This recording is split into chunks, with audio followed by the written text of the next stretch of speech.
The black town car idled at the end of the gravel drive like a misplaced piece of onyx. Inside, 17-year-old Lara Sturming pressed her forehead against the cool, tinted window, her breath fogging a perfect circle. Her father's final words, delivered with CEO crispness, echoed in the silence he left behind. 3 months, Ilara, you'll learn the value of things, or you'll learn what it's like to live without mine. Her crime? Refusing to attend the Sterling Foundation's annual Future Titans Gala, a velvet rope circus where she was expected to smile vacuously beside tech bros and heirs in favor of an underground art collective's opening. Her punishment? Exile to her paternal grandmother's farm in a valley so remote it seemed to swallow satellite signals. The car departed, leaving her alone with a single designer suitcase and the crushing symphony of nothing. The air didn't smell of carbon and expensive perfume, but of damp earth, green things, and something vaguely, disturbingly animal. Before her stood the farmhouse, white clapboard, slightly shabby, a wide porch holding 2 rocking chairs that seemed to judge her. This was where her father had grown up, a fact he mentioned only as a blunt lesson in his own ascent. The screen door squealed open and a woman emerged. This was Grandma Rose, but not the frail, cookie-baking archetype from movies. She was tall, straight as a fence post. Her hands, resting on her hips, were a map of raised veins and weathered skin. Her hair was a wild silver cloud, and her eyes, the same cool blue as her father's, held none of his impatience. They were calm, assessing, like the sky before a decision. "Well," Rose said, her voice a low rasp, "you're here. Come on in. Your suitcase will survive the walk." The next week was a study in exquisite torture. Ilara's world, once defined by the soft glow of a smartphone and the curated chaos of her downtown loft, was replaced by a brutal, tangible timetable. 5:30 a.m., a rooster named Kaiser Wilhelm announced the day with malicious glee. 6 a.m., eggs, still warm and sometimes feather-dusted, had to be collected from hens who eyed her French manicure with suspicion. 7 a.m., breakfast was not a smoothie ordered on an app, but oatmeal, thick and gluey, topped with jam Rose had put up last summer, a phrase that sounded like canning but felt like alchemy. Ilara moved through it all in a sulky, sleep-deprived haze. She tried to order grocery delivery, only to learn the address was route only. She spilled a bucket of grain, texted a friend a dramatic recap, and watched her battery die because she'd forgotten the ancient charger in her sun-drenched floral wallpapered bedroom. The silence was a physical presence. It wasn't peaceful, it was a void where her identity had been. The breaking point was the garden. Rose tasked her with weeding a potato patch. Ilara, in $300 jeans, knelt in the loamy soil. It was monotonous, back-aching work. A beetle crawled over her hand. The sun beat down. Suddenly, tears of pure frustration mixed with the dirt on her cheeks. She wasn't crying about potatoes. She was crying for her lost autonomy, for the injustice of it all, for the terrifying quiet. She didn't hear Rose approach, only saw the worn leather of work boots stop beside her. Rose didn't offer a hand. Instead, she knelt, her knees cracking a symphony of their own, and began weeding a parallel row. "Your father," Rose said after a long while, her voice blending with the rustle of leaves, hated this patch too. He was always in a hurry, saw every weed as a personal insult slowing him down. She sniffed, wiping her face, leaving a muddy streak. "He got away." "He did," Rose acknowledged, "built a different life. But getting away isn't the same as knowing where you are." She pulled a thick dandelion-like root, its root long and pale. "This one's a taproot. Gotta get the whole thing, or it's back tomorrow, like some kinds of anger." It was the first time anyone had connected her father to this place, to her own feelings. It wasn't an apology, not an excuse. It was just a fact, offered like a spare trowel. Change, when it came, didn't arrive with a bang, but with small sensory surrenders. It started with hunger. Real hunger, carved out by physical labor, not boredom.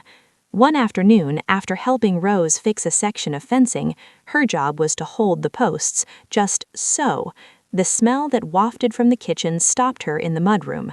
It was rich, savory, deeply comforting. "Beef stew," Rose called out, from Mrs. O'Leary's cow, Bob. You met Bob. Ilara, who had previously endorsed plant-based everything, ate 2 bowls. The meat was tender, the carrots sweet, and the broth a deep brown hug. It tasted like nothing she had ever ordered. It tasted like effort. She began, reluctantly, to listen. She learned the farm's rhythm, the contented grumble of the old tractor, the specific squeak of the pump handle that meant the water was coldest at dawn. The difference between the come-hither cluck of a laying hen and the alarm squawk for a prowling fox. The silence began to differentiate, to become a language. Her first real connection was with the past, and it came through her hands. Rose asked her to organize the attic, a treasure trove of dust and memory. Lara found a cardboard box labeled Michael's Things, her father's things. Not the powerful Michael Sterling, but a gangly, gap-toothed boy in faded photographs. Here he was, grinning next to a prize-winning pig. There he was, scowling in this very kitchen, a bowl of uneaten oatmeal before him. She found a watercolor, surprisingly good, of the old barn, signed M. Sterling, age 14. Her father had painted? The concept was so foreign it made her heart ache. She brought the painting downstairs. Rose glanced at it, her hands pausing in the dough she was kneading for bread. A softness crossed her face. He had an eye for it, but he said it wasn't a useful skill. He was always practical, even then. "What happened to it?" Lara asked, tracing the clumsy but earnest strokes of red on the barn. "Life," Rose said simply, punching the dough. "That dough needs to rest, like people. Come help me snap these beans." That became their ritual, the after-supper cleanup. Lara would wash, Rose would dry. The warm, soapy water, the view of the lilac bush out the window, the simple, shared task, it became a space where words could flow or not. Lara heard stories of her grandfather, a man of few words and a gentle touch with sick calves. She heard about the terrible drought of '88, the year the community shared hay like gold. She slowly pieced together a history not of stock portfolios and mergers, but of weather, resilience, and neighbors. One evening, a different car, a rusty pickup, came up the drive. It was Sam, Rose's neighbor, with his teenage son, Eli. Sam's wife was in the hospital, and he needed help getting his hay in before a forecasted rain. "No question," Rose said, already pulling on her boots. Lara was sent along. In the golden light of the dying day, she found herself not in the way, but useful. Her job was to drive the truck, slowly, in a straight line, as Eli and Sam piled bales onto the flatbed. The work was gritty, hot, and collaborative. Sweat plastered her hair to her neck, chaff itched under her collar, and her muscles sang a new, honest song of protest. When they finished, the huge stack secured under a tarp, Sam clasped her shoulder, his hand calloused and strong. "You're a natural, kid. Thanks."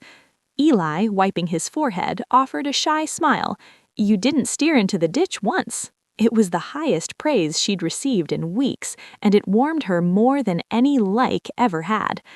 That night, as a thank you, Sam brought over a pie from the local diner. They ate it on Rose's porch, the 4 of them, watching fireflies blink over the now-safe hayfield. The pie was store-bought, too sweet, the crust slightly soggy. It was the most delicious thing Lara had ever tasted. The climax of her exile wasn't a dramatic event, but a quiet crisis. Rose woke with a fierce fever, a deep cough racking her frame.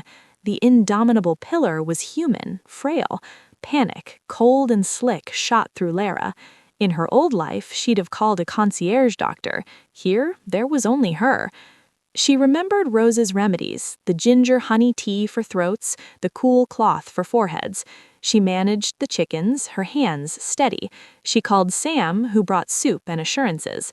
For 3 days, Lara ran the farm. She made simple meals, she read to Rose from an old novel, she measured out medicine with fierce concentration.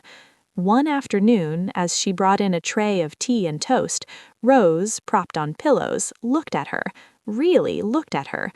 "You have your grandfather's hands," she whispered hoarsely, "steady in a storm."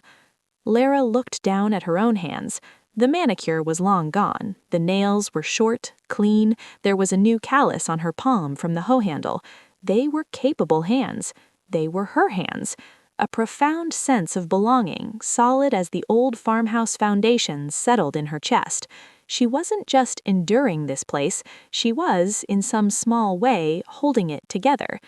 The day her father's town car returned, the valley was painted in the fiery gold of early autumn. Lara stood on the porch, not inside waiting. She wore clean but simple clothes, her hair in a practical braid. She had packed her suitcase, but beside it sat a cardboard box, her father's watercolor, a jar of Rose's blackberry jam, a smooth stone from the creek bed. The car door opened. Michael Sterling emerged, sharp in his tailored coat, his face unreadable. He looked at the house, at his mother, who stood silently in the doorway, and finally at his daughter. He seemed to be searching for the spoiled girl he'd left there. Instead, he found a young woman standing tall, her gaze steady, the faint, healthy blush of sun and wind on her cheeks. The tense silence stretched. Then Rose spoke from the porch. "Michael, you're just in time. The kettle's on." It was an invitation, not a command, a bridge built of the everyday. He hesitated, then gave a curt nod. He walked up the path, not to collect his daughter, but to enter the house. Lara picked up her suitcase and the cardboard box and followed him inside. The kitchen was warm, fragrant with the scent of the bread Lara had baked that morning. 3 mugs sat on the checked tablecloth. No one spoke as Rose poured the tea, the steam curling into the slanting light. Michael's eyes fell on the watercolor, now leaning against the old pie safe. He went very still. His CEO mask faltered just for a second, revealing the ghost of the boy who had painted a barn. Lara took her mug, her fingers curling around the familiar warmth. She didn't say, "I've changed." She didn't need to. The proof was in the quiet competence of her movements, in the calm of her presence. She looked at her father, then at her grandmother, caught in this ordinary, extraordinary moment. The hum of the refrigerator, the tick of the wall clock, the shared warmth of steam on their faces. This was not an ending, nor a surrender. It was a rediscovery. A taproot, long neglected, had found its way back to deep, sustaining soil. It was a story not of punishment, but of homecoming. A heart once hardened by privilege, softened by the simple, sacred work of belonging. The hustle of daily life had become a rhythm, the small kindnesses a currency richer than any she'd known, and in the resilience of this place and these people, she had finally found her unshakable connection.